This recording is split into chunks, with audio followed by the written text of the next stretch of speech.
Chapter 6 में हम sequences and series के बारे में पढ़ेंगे और इस लेक्चर में हम सीक्वेंसेस के इंट्रोडक्शन और डेफिनेशन और इसकी नोटेशन के बारे में डिस्कस करेंगे और इसके अलावा टाइप्स ऑफ सीक्वेंस में हम गिवन सीक्वेंस की मदद से सीक्वेंस की वैल्यूज को फाइंड करना सीखेंगे।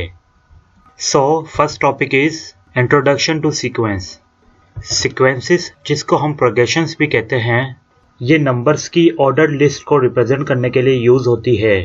मतलब इसमें लिस्ट ऑफ नंबर एक खास ऑर्डर में होती है। जैसा कि हमें पता है कि एक सीक्वेंस के मेंबर्स डेफिनेट ऑर्डर में होते हैं, तो इनके मेंबर्स की पोजीशन को मैच करने के लिए हम 1-to-1 कॉरस्पॉन्डेंस एस्टेब्लिश कर सकते हैं by using the numbers 1, 2, 3, 4 and so on. For example, अगर एक sequence 1, 4, 7, 10 and up to nth member तक गिवन हो, तो इनकी पोजीशन को मैच करने के लिए हम 1-to-1 कॉरस्पॉन्डेंस को सेटअप कर सकते हैं इनकी पोजीशन और सीक्वेंस के मेंबर्स के दरमियान इस तरह से।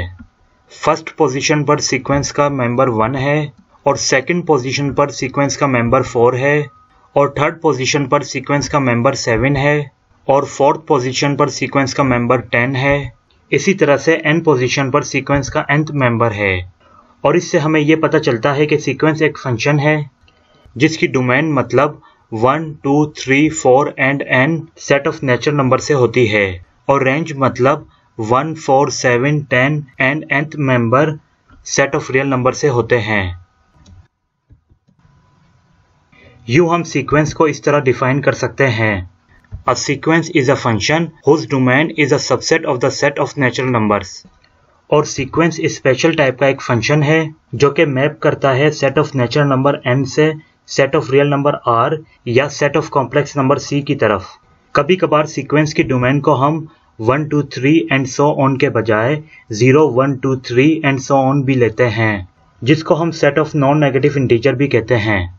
Next definition is real sequence. अगर एक सीक्वेंस के तमाम मेंबर्स रियल नंबर से हों तो उस सीक्वेंस को हम रियल सीक्वेंस कहते हैं। और इसको हम इस तरह भी डिफाइन कर सकते हैं कि अगर सीक्वेंस की रेंज रियल नंबर से हो तो उस सीक्वेंस को हम रियल सीक्वेंस कहते हैं। नेक्स्ट, अब हम सीक्वेंस की नोटेशंस के बारे में बात करेंगे। अमूमन सीक्वेंस को हम small letters a, b, c के साथ कॉल करते हैं और सीक्वेंस में x वेरिएबल के बजाय n को यूज करते हैं। अगर natural number n sequence a की डोमेन से बिलोंग्स करता हो, मतलब a बिलोंग्स करता हो नेचुरल नंबर n से, तो इसके करस्पॉन्डिंग एलिमेंट्स की रेंज को हम an से डिनोट करते हैं। आसानी के लिए एक स्पेशल नोटेशन an को हम a is a function of n से अज्यूम करते हैं और सीक्वेंस a को रिप्रेजेंट करने के लिए हम ये सिंबल यूज करते हैं। जैसे कंसीडर करते हैं एक sequence a1, a2, a3 up to an। अब इस सीक्वेंस को हम इस तरह भी डिनोट कर सकते हैं और सीक्वेंस a की रेंज में जो एलिमेंट्स होते हैं वो सीक्वेंस की टर्म्स कहलाती हैं। मतलब a1 इस सीक्वेंस की फर्स्ट टर्म है और a2 इस सीक्वेंस की सेकंड टर्म है और a3 इस सीक्वेंस की थर्ड टर्म है और an इस सीक्वेंस की n टर्म या जनरल टर्म है। For example, right the terms of the sequence n + -1 की पावर n। हमें इस जनरल सीक्वेंस की टर्म्स मालूम करनी है। सो लेट करते हैं an be the n term of a sequence n + 1 - 1 की पावर n। अब सीक्वेंस की टर्म्स को मालूम करने के लिए we put n = 1, so we get a1 = 1 + -1 की power 1, which implies that a1 = 1 - 1 = 0.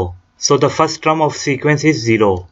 इसी तरह से we put n = 2, so we get a2 = 2 + -1 की power 2, which implies that a2 = 2 + 1 = 3. So the second term of sequence is 3. इसी तरह से put n = 3, we get a3 = 3 + -1 की power 3, which implies that a3 = 3 - 1 = 2. So third term of a sequence is 2.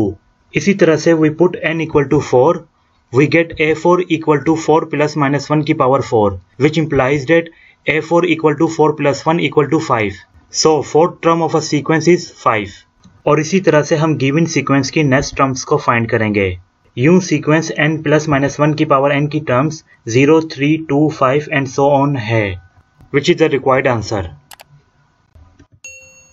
Next, अब हम finite sequence और infinite sequence को define करेंगे। So first definition is finite sequence. अगर सीक्वेंस की डोमेन एक finite set हो, मतलब उनको हम आसानी से काउंट कर सकते हो, तो वो सीक्वेंस फाइनाइट सीक्वेंस कहलाती हैं। फॉर एग्जाम्पल, सीक्वेंस 149 एंड 121 और सीक्वेंस 13579 एंड 21 में हम सीक्वेंस की टर्म्स को आसानी से काउंट कर सकते हैं, इसलिए ये सीक्वेंसेस फाइनाइट सीक्वेंस कहलाती है। Second definition is infinite sequence. अगर सीक्वेंस की डोमेन एक इनफाइनाइट सेट हो, मतलब उनकी टर्म्स को हम आसानी से काउंट नहीं कर सकते हो, तो उन सीक्वेंसेस को हम इनफाइनाइट सीक्वेंस कहते हैं। For example, sequence 1 2 3 4 and so on and sequence 1 6 20 56 and so on में हम सीक्वेंस की टर्म्स को आसानी से काउंट नहीं कर सकते हैं, तो इसलिए इस सीक्वेंस को हम इनफाइनाइट सीक्वेंस कहते हैं। Note: an infinite sequence has no last term while finite sequence has last term. मतलब इनफाइनाइट सीक्वेंस में कोई लास्ट टर्म नहीं होती है, जबकि फाइनाइट सीक्वेंस में लास्ट टर्म्स होती है। Next topic is types of sequences. Consider करते हैं एक सीक्वेंस गिवन है। अगर हम सीक्वेंस की गिवन इनिशियल टर्म से एक पैटर्न फाइंड कर लें, तो हम सीक्वेंस की टर्म्स के लिए एक रूल या फार्मूला ड्राइव कर सकते हैं, जिसकी मदद से हम सीक्वेंस की रिमेनिंग टर्म्स को फाइंड कर सकते हैं। और अगर हमें सीक्वेंस की जनरल टर्म या nth टर्म an गिवन हो, तो हम सीक्वेंस के करस्पॉन्डिंग n की वैल्यू देकर गिवन सीक्वेंस की कोई भी टर्म्स मालूम कर सकते हैं। जैसा कि एग्जाम्पल नंबर 1 में सीक्वेंस की जनरल टर्म -1 की पावर n+1 गिवन है और हमें सीक्वेंस की फर्स्ट 2 टर्म्स और 21st और 26th टर्म्स फाइंड करनी है। इसके लिए कंसीडर करते हैं जनरल टर्म -1 की पावर n+1 an के इक्वल है। अब सीक्वेंस की रिक्वायर्ड टर्म्स हासिल करने के लिए we put n equal to 1, we get a1 equal to -1 की power 1+1, which implies that a1 equal to -1 की power 2 equal to 1. So the first term is 1. Similarly, put n equal to 2, we get a2 equal to -1 की power 2+1, which implies that a2 equal to -1 की power 3 equal to -1. So second term is -1. Similarly, put n equal to 21, we get a21 equal to -1 की power 21+1, which implies that a21 equal to -1 की power 22 equal to 1. Similarly, put n equal to 26, we get a equal to 26 equal to -1 की power 26+1, which implies that a26 equal to -1 की power 27 equal to -1. You जो required terms हैं sequence की, first term 1 है, second term -1 है, 21 term 1 है और 26 term -1 है, which is the required answer. Next example number 2 is find the sequence if an minus an minus 1 equal to n+1 and a4 equal to 14, given that an minus 1 equal to n+1. और यहाँ हमें sequence की terms find करनी है, सो इसके लिए we put n equal to 2, we get a2 minus a1 equal to 2+1, which implies that a2 minus a1 equal to 3, and call it equation 1.